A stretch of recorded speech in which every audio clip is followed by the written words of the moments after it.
T20 world cup Pakistan के सफर का आज से आगाज। ग्रीन शर्ट्स का मुकाबला मेजबान अमेरिका से होगा। मैच पाकिस्तानी वक्त के मुताबिक रात 8:30 बजे शुरू होगा। कौमी क्रिकेट टीम का डेलिस में आखिरी प्रैक्टिस सेशन। खिलाड़ियों ने 3 घंटे सख्त प्रैक्टिस की। कप्तान बाबर आजम ने कहा, हदफ वर्ल्ड कप जीतना है। अबरार अहमद को एक बार फिर बेंच पर बिठाए जाने का इम्कान। कौमी टीम 4 फास्ट बॉलर्स के साथ मैदान में उतरेगी। शादाब खान के साथ इफ्तिखार अहमद को बतौर स्पिनर आजमाया जाएगा।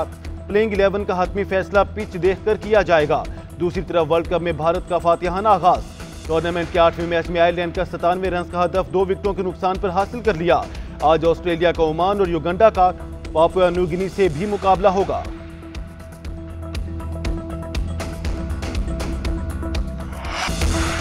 वज़ीर-ए-आज़म का दौरा चीन। पाकिस्तानी और चीनी कंपनियों के दरमियान मुतादिद मुआहिदों पर दस्तखत। ज़राअत, खाद, IT, मोबाइल, अदविया साज़ी, सॉफ्टवेयर और फाइबर समेत दीगर शोबों में सरमायाकारी होगी। शहबाज शरीफ काबीना अरकान के साथ चीनी शहर शेंजन में हवावे हेडक्वार्टर्स भी गए।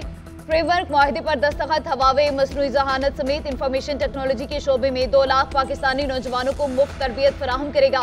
पाकिस्तान में सेफ सिटीज़ के क़याम, ई-गवर्नेंस, क्लाउड सर्विसेज और मईशत की डिजिटलाइजेशन में भी भरपूर ताउन किया जाएगा।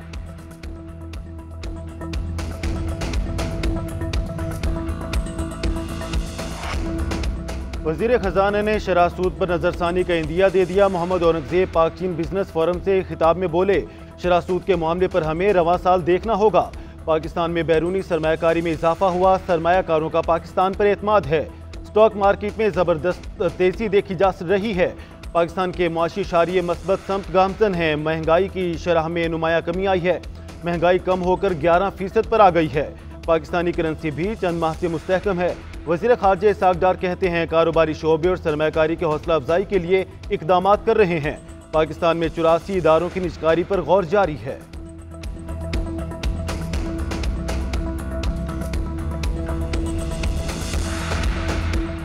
9 मई के जितने भी कसूरवार हैं उनको जो है उन बिल्कुल सजाएं दी जाएं, वरना खुदा न खास्ता फिर कल ऐसा ना हो कि 9 मई से बड़ा वाक़या हो। मास्टर माइंड तो सबसे पहले होना चाहिए और सूबाई हुकूमत या वज़ीर आला उसके दरमियान इतनी टेंशन हो और फिर कहते हैं हमने 9 मई भी नहीं किया और ये काम भी नहीं किया। लिहाजा जो है इनका हमेशा ये रवैया रहता है कि वो जो कहते हैं चोरी भी करते हैं और नजोरी भी करते हैं। चोरों के फॉलो करते हैं और खुद चोर हो। मैं रिश्तेदारी को नहीं करता हूँ, बाकी वो लिमिट से बार बार निकलता है। वो बार बार मेरा नाम इसलिए लेता है कि मैं उसका नाम लूँ और वो थोड़ा सा टिकटॉक पे आ जाए। तू बार बार वज़ीर आला कर रहा है, तेरी हैसियत क्या है? अभी तुझे हाउस से निकाल के बाहर रोड पे फेंक दूंगा, ये तेरी हैसियत है? जिस तरह तू बड़ी बड़ी बातें कर रहा था, अब तू घुस के दिखा के पिया उसमें, वहां से निकाला है। मैं इज्जत के लिए, एक सिस्टम के लिए बर्दाश्त कर रहा हूँ रोजाना बैठ के 9 मई का मुल्ज़िम। तू मुद्दई भी बना हुआ है, तू जो है गवाह भी बना हुआ है, तू जज बना हुआ है। तू कौन है 9 मई पे नाम लेने वाला? गवर्नर आदमी अपने गवर्नर हाउस पे रहे, उन्हें गाड़ियां भी बंद कर दूंगा, पेट्रोल भी बंद कर दूंगा, तेरा खाना पीना भी बंद कर दूंगा। अली अमीन गंडापुर गवर्नर KP का नाम सुनते ही गुस्से से बेकाबू। फैसल करीम कुंडी पर गैर मुनासिब अल्फाज से यलगार, फिर धमकियों की भरमार। मीडिया से गुफ्तगू में अली अमीन गंडापुर बोले, गवर्नर की हैसियत क्या है? फैसल करीम कुंडी को अभी गवर्नर हाउस से निकालकर सड़क पर फेंक दूंगा। 9 मई का नाम लेने वाला गवर्नर कौन है? चुप करके ना बैठा तो खाना पीना और पेट्रोल बंद कर दूंगा। रिश्तेदारी भाड़ में जाए, मेरी किसी चोर बंदे से रिश्तेदारी नहीं। अली अमीन गंडापुर ने विफाक पर भी चढ़ाई कर दी। कहा, हम मुहाज आराई नहीं कर रहे, अपना हक मांग रहे हैं। ये हमारे सूबे का हक है, ये कटौती नहीं कर सकते। अगर कटौती बहाल नहीं कर सकते तो दमादम मस्त कलंदर के लिए तैयार हो जाएं।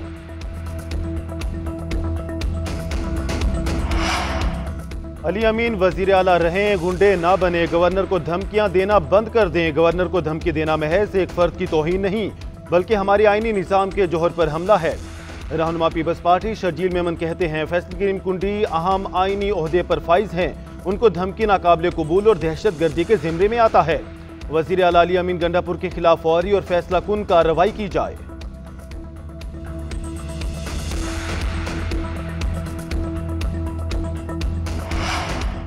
सुप्रीम कोर्ट में नैब तरमीम केस की समाअत आज होगी। चीफ जस्टिस काजी फायज़ की सरबराही में 5 रुकनी लार्जर बेंच 11:30 बजे समाअत करेगा।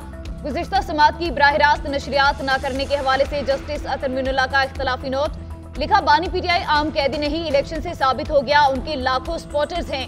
अवाम को सुप्रीम कोर्ट की बराह रास्त नशरियात तक रसाई न देने की कोई ठोस वजह मौजूद नहीं। बुनियादी हुकूक के तहफ़्फ़ुज़ के लिए केस बराह रास्त नशर करना जरूरी है। नैब तरमीम केस पहले भी बराह रास्त नशर हो चुका है। ये तासुर है कि एस्टेब्लिशमेंट और अदलिया के गठजोड़ की वजह से मुंतखब अवामी नुमाइंदों से बदसलूकी की जाती रही। सुप्रीम कोर्ट ने 4 दहाइयों बाद हाल ही में जुल्फकार भुट्टो की नाइंसाफी का तज़किरा किया। हैरानी की बात है कि एक और साबिक वज़ीर आज़म के खिलाफ मुतादिद ट्रायल चलाए जा रहे हैं।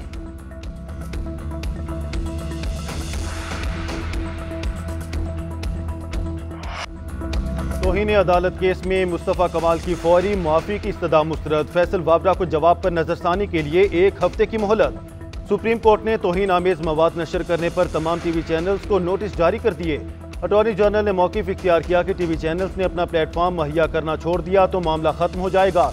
2 जजेस के बारे ऐसी बातें बोली गई और टीवी चैनल्स ने नशर किया। तौहीन अदालत पर सजा के साथ 1 लाख रुपए जुर्माना है। अदालत में फैसल वाबरा के वकील ने शोकास नोटिस जवाब के लिए मोहलत मांगी। समाअत का हुक्मनामा जारी। अटॉर्नी जनरल को प्रेस कॉन्फ्रेंस के ट्रांसक्रिप्ट से तौहीन आमेज मवाद की निशानदही की हिदायत। हुक्मनामे में कहा गया कि तौहीन आमेज मवाद नशर करना भी तौहीन में आता है। टीवी चैनल्स 2 हफ्ते में बताएं उनके खिलाफ भी तौहीन अदालत की कार्रवाई क्यों ना की जाए।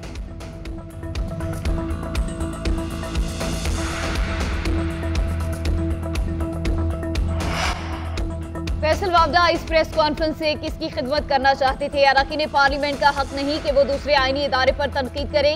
कोई जज बेईमानी कर रहा है तो उसके खिलाफ रेफरेंस लेकर आएं। हमने नहीं कहा हमारे फैसलों पर तनकीद ना करें। ऐसी गालम गलोच किसी और मुल्क में होती है? मुझे जितनी गालियां पड़ी हैं शायद किसी को न पड़ी हो। कभी अपनी जात पर नोटिस नहीं लिया। कुछ लोग समझते हैं अदलिया को गाली देकर मर्जी के फैसले ले लेंगे। चीफ जस्टिस काजी फायज़ा के रिमार्क्स। कहा, क्या हमें लोगों ने एक दूसरे से लड़ने के लिए बिठाया है? लोग बड़ी बड़ी ट्वीट्स कर जाते हैं, जो करना है करें, बस झूठ न बोलें। माफी की गुंजाइश दीन इस्लाम में कत्ल पर भी है, मगर पहले एतराफ़े जुर्म लाजिम है।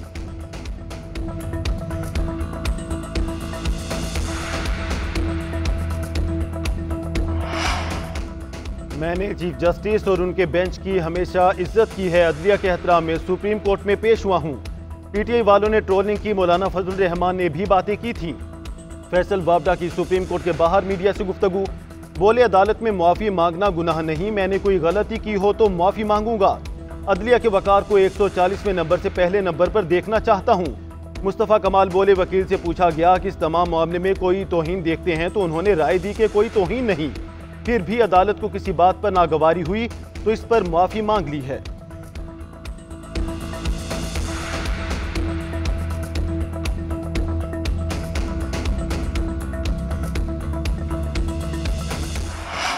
कोई घर के लिए बात करने जाऊं तो किससे बात करूं? घर के मालिक को तलाश करूंगा, घर में जो रह रहा है उसकी बात करूंगा। अगर चौकीदार कहता है कि मैं घर का मालिक बन गया हूं तो उससे बात करूंगा। मैं बानी से तो बात नहीं करूंगा। बाहर जो खड़ा हुआ है ठेले वाला, उससे थोड़ी बात करूंगा। ये जो फॉर्म 45 वाले हैं, ये 47 वाले हैं, ये तो ठेले वाले भी नहीं है। बानी पीटीआई को मुल्क छोड़ने की ऑफर की गई, मगर बानी पीटीआई ने ऑफर ठुकरा दी और कहा, मर जाऊंगा लेकिन मुल्क नहीं छोड़ूंगा। सुकरात पर भी कौम को गुमराह करने का इल्जाम लगा, लेकिन सजा देने वाला मट्टी में मिल गया। बानी पीटीआई को सजा देने वालों का भी यही हाल होगा। आज का इंसाफ देख लें कि इलेक्शन पीटीआई जीती, लेकिन मखसूस नशिस्तें किसी और को दे दी गई। साबिक सदर आरिफ अलवी का फैसलाबाद में वकला से खिताब। बोले, घर के मालिक से बात हो सकती है, बाहर ठेले वाले से कैसे कर लें? फॉर्म 47 वालों से ज्यादा तो ठेले वाले की इज्जत है। बानी पीटीआई जब कहते हैं हमूदुर रहमान कमीशन रिपोर्ट पढ़ो तो तड़प उठते हैं। मैं फिर कहता हूं, गुस्सा और नफरत खत्म करो, बानी पीटीआई को रिहा कर दो।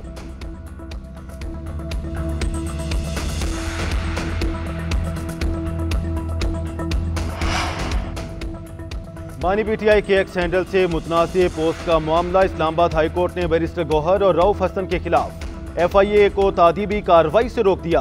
अदालत ने हुक्म दिया दोनों FIA के सामने पेश हों, ताहम इन्हें हरासा ना किया जाए। अदालत की जानिब से FIA को नोटिस जारी, 25 जून तक जवाब तलब। बैरिस्टर गौहर और रऊफ हसन FIA ऑफिस पेश, तहकीकाती टीम को बयान रिकॉर्ड करा दिया। उमर अयूब ने वकील के जरिए तहरीरी जवाब जमा करा दिया।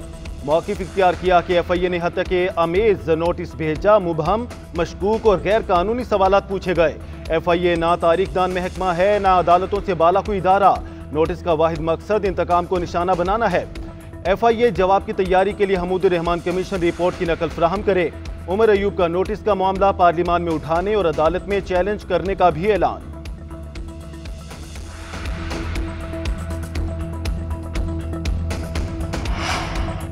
पीटीआई का सोशल मीडिया के हवाले से पार्टी पॉलिसी बनाने का फैसला समाजी राब्तों की वेबसाइट पर बयानात तस्दीक के बाद जारी किए जाएंगे।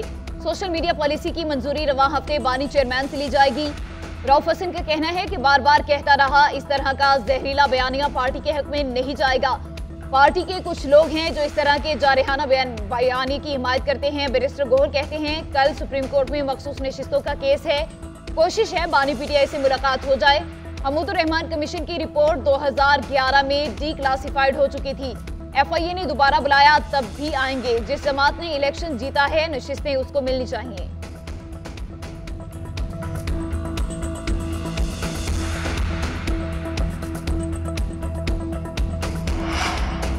ट्रांसफर पोस्टिंग की सियासत बंद होनी चाहिए। मेरिट पर अफसर तयनात किए जाएं।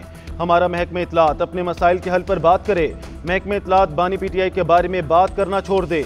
बानी पीटीआई मकाफाती अमल भुगत रहे हैं। पाकिस्तान के अवाम नफरत की सियासत में दिलचस्पी नहीं रखते। जब तक हकीकी जमहूरी मौक़िफ़ नहीं अपनाएंगे, नुकसान होता रहेगा।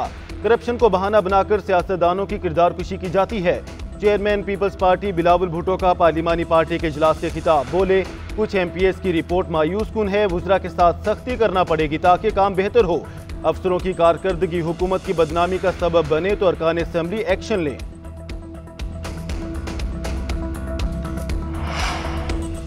मारूफ समाजी कारकुन सारिम बर्नी पर बच्चों की अमरीका स्मगलिंग का मुकदमा दर्ज। एफआईए ने अमरीका की शिकायत पर कराची एयरपोर्ट से सारिम बर्नी को गिरफ्तार किया।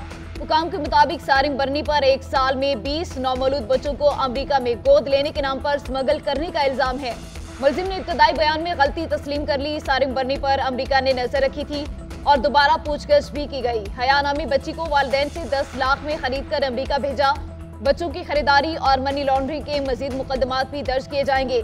सारिम बर्नी को आज अदालत में रिमांड के लिए पेश किया जाएगा।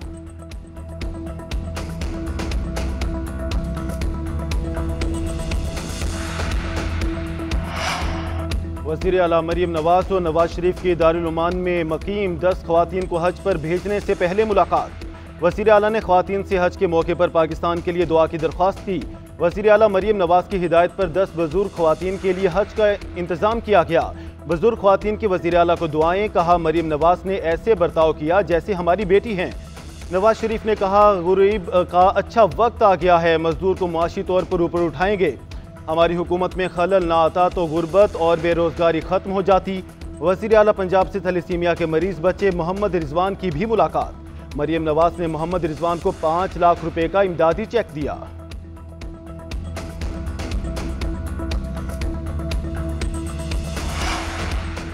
ऑटो इंडस्ट्री सवाल का शिकार, पाकिस्तानियों के लिए गाड़ी खरीदना नामुमकिन होने लगा। बुलंद शरह सूद और डॉलर बहरान से सनती शोबा बर्बाद हाल। जीएनएन की खुसूसी ट्रांसमिशन में माहिरीन की राय बताया, गुज़िश्ता साल पाकिस्तान में 2,10,000 गाड़ियां तैयार हुई। रवां साल कम होकर सिर्फ 96,811 यूनिट ही बनाए गए। ज़राए के मुताबिक इस्तेमाल शुदा दरामदी गाड़ियां भी मजीद महंगी होने का खदशा है। बजट में 1800 सीसी से बड़ी गाड़ियों पर रेगुलेटरी ड्यूटी में 30% इजाफा मुतवक्के है। सनती पैदावार बढ़ाए बगैर मुआशत की मजबूती मुमकिन नहीं। शरह सूद कम, रुपए की कदर बेहतर और डॉलर को काबू करना होगा।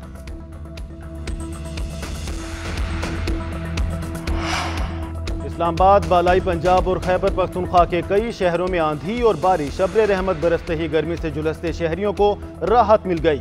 लाहौर, फैसलाबाद, गुजरांवाला, ओकाड़ा में तेज आंधी के साथ बारिश। बालाई पंजाब के दीगर शहरों में भी बादल बरसे।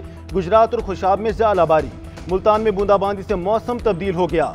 सवात, सवाबी समेत खैबर पख्तूनख्वा में भी वक्फे वक्फे से बरसात। सिंध के सियाहती मकाम गोरख हिल स्टेशन पर बारिश से मौसम खुशगवार। पंजाब और पख्तूनख्वा के कई इलाकों में आंधी, बारिश से बिजली का निज़ाम मुतासिर। फीडर ट्रिप होने से शहर घंटों बिजली से महरूम। गुजरात और गुजरांवाला में आसमानी बिजली गिरने और आंधी से हादसात में 5 अफराद जाँ बहक।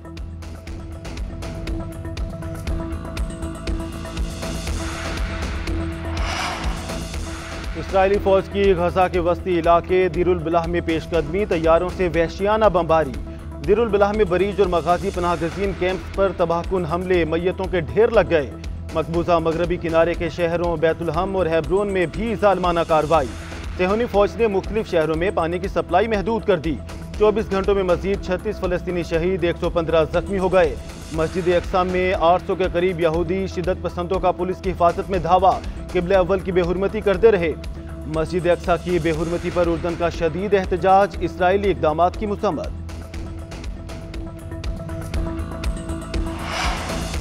पाकिस्तान की हॉकी टीम नेशंस कप के सेमीफाइनल में पहुंच गई। कौमी हॉकी टीम 72 गोल औसत की बुनियाद पर सेमीफाइनल में पहुंची। नेशंस हॉकी कप के मैच में फ्रांस ने पाकिस्तान को 6-5 से शिकस्त दे दी। पाकिस्तान ने अपने ग्रुप में दूसरी पोजीशन हासिल की। मलेशिया की टीम का इवेंट में सफर तमाम हो गया।